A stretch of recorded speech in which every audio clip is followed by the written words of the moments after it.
retire at age 62? So if you're 55 to 62, this is the question that's often being asked right now in 2025. Because everybody in our age bracket is whispering, and they're not just whispering about retirement ages, they're also asking a simple question like, seriously, will they be financially stable enough to retire? That's a big question. So is retirement age 62 really possible, or has life just kind of pushed it out of the way? That's one of the questions we're going to be addressing today at the Economic Report. College costs, weddings, home equity lines of credit, those are real. Aging parents, big home repairs, and inflation, those are very real things facing Generation Xers on the very verge of retiring, and they're always figuring into the mix about what's your retirement really going to look like. Let's talk about the real math for real Gen Xers. So by the end of this video, you'll know really where you stand. So let's talk about the new reality at age 62. So for Gen Xers, the path to 62 looks a lot different than it did for our parents. And it most definitely looks different than those that are baby boomers. After all, you paid for your kids' college tuition when college tuition was at its highest. And trust me, folks, if you have kids in college right now, it's still growing at an astronomical rate. You still may have Parent Plus loans, and if you do, you're not alone. Many of the viewers of this channel have talked about the same types of issues. Or you might have tuition loans in your kid's name right now, and you're still secretly paying those off. Maybe you opened a home equity line of credit, also known as a HELOC, during those super low rate years, and you still haven't paid that off. And of course, major home repairs have hit you at the absolute worst time. Major home repairs may have hit you at the worst possible time. Roofs, heating, ventilation, air conditioning. I get it. The water heater, you've been in those situations before because you're a homeowner, and that's part of what owning an home really looks like. And maybe you're in a position where your parents might need help from you, and that's another scary thought because you've been thinking about taking care of yourself in retirement, and now you're noting that maybe you're in a situation where your parents might need some help as well. Let's get real honest though. In the meantime, our grocery bills have gone up between $300 to $400 a month, and we've lived through 3 different financial shocks. And those have hit us during our working years: the dot-com crash, the housing crisis, and of course, all the inflation connected back to the pandemic. So I really do believe in Generation X, but I also acknowledge that these are some of the headwinds facing our generation during our retirement years and heading into retirement. So the question we wanted to ask today is really, can you retire at age 62? We have a 5-point plan we're going to take a look at today, and by the end of the video, you're going to get a little bit more clarity, and maybe you're 10 years away, maybe you're 5 years away, maybe you're retiring in the next 2 to 3 years. I get that, so let's follow along and see where you're at. Question number 1, do you still have a home equity line of credit?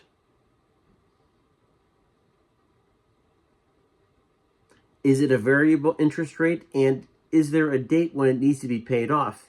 Because a home equity loan, like maybe $50,000 worth of credit, that could be costing you right around $500 a month. And I want to remind you that the way home equity lines work, you're paying interest only, and if you're paying an interest only loan, well, you seem like you're doing a lot of work to try to pay this off every single month, but you find out that you really haven't paid anything down. What you've really been doing is you've been treading water this entire time, and that's a frustrating piece for anybody who's in the home equity line of credit.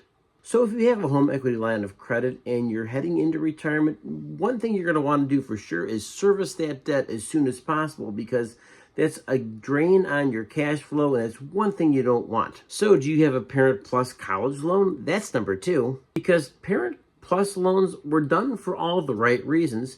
Hey, cash is tight.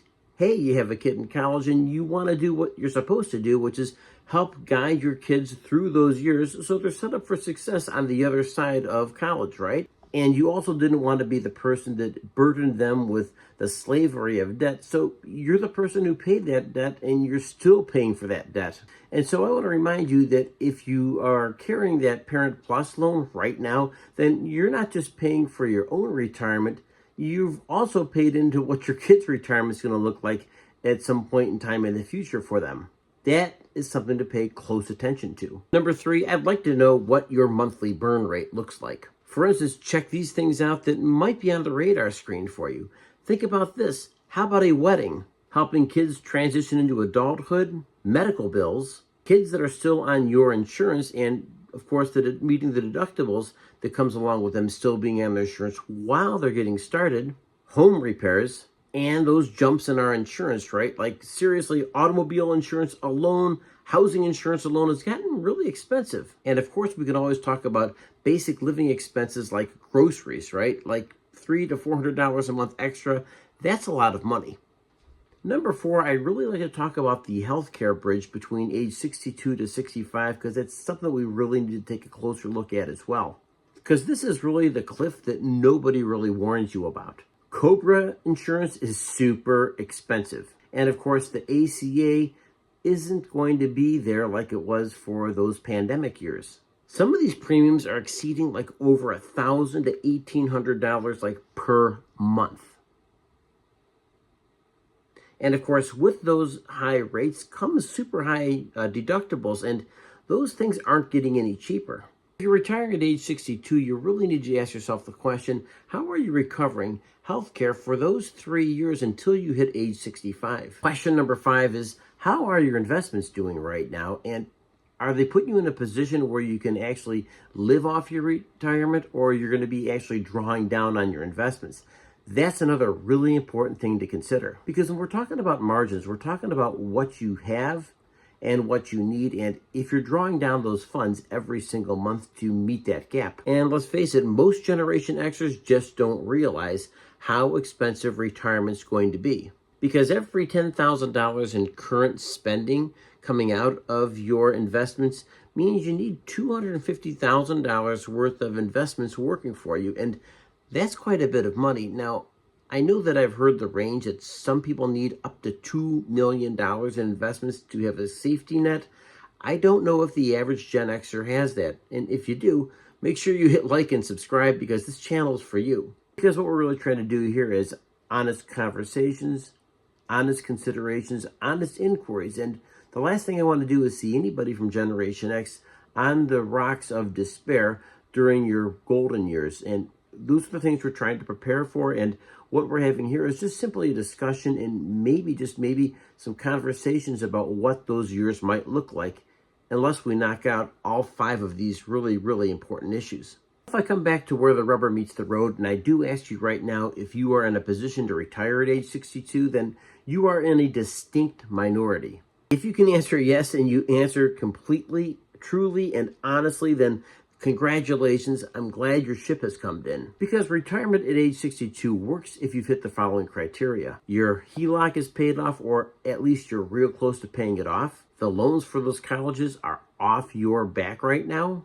You have really looked at what the burn rate of what you need to live on and what you have available.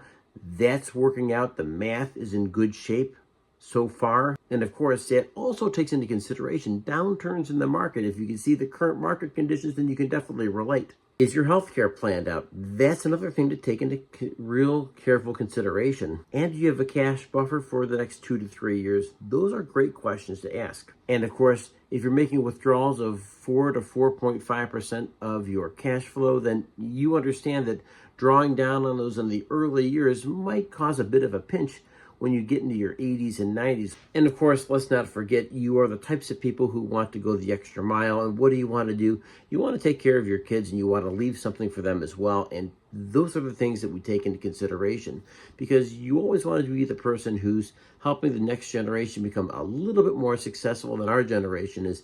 That's really what the American dream and the Canadian dream and the dream is throughout the Anglosphere. Always doing better than the previous generation. So we can put together a 12-month plan here to help you make sure you've got everything taken care of. Number 1, crush that HELOC. Yes, we got to drive a stake through the vampire because that thing is sucking the lifeblood right out of you. So that is your number 1 priority. Pay off that debt.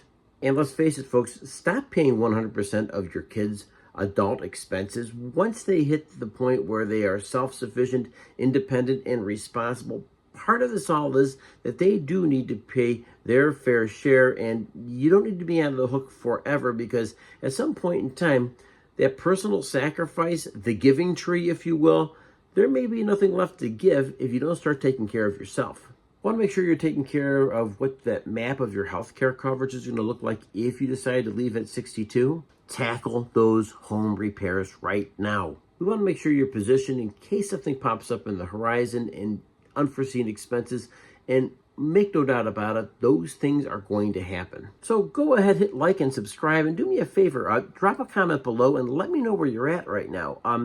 I get it, not everybody is in a position to retire, and maybe, just maybe, you're thinking about, well, I've got another plan, Brian, and my plan is going to be I'm working part-time, or I'm going to work an extra year, or I've got other retirement funds coming in that are going to help close the gap. Whatever it is, drop a comment below, because I'd love to hear from you, and I want to remind you to hit like and subscribe. And thanks for joining me. I look forward to catching you in the next video. We're publishing every Monday, Wednesday, and Friday, and we're having lives on Tuesdays and Thursdays, and that's the time I look forward to working with you. Have a great day, and I look forward to seeing you next video. Take care.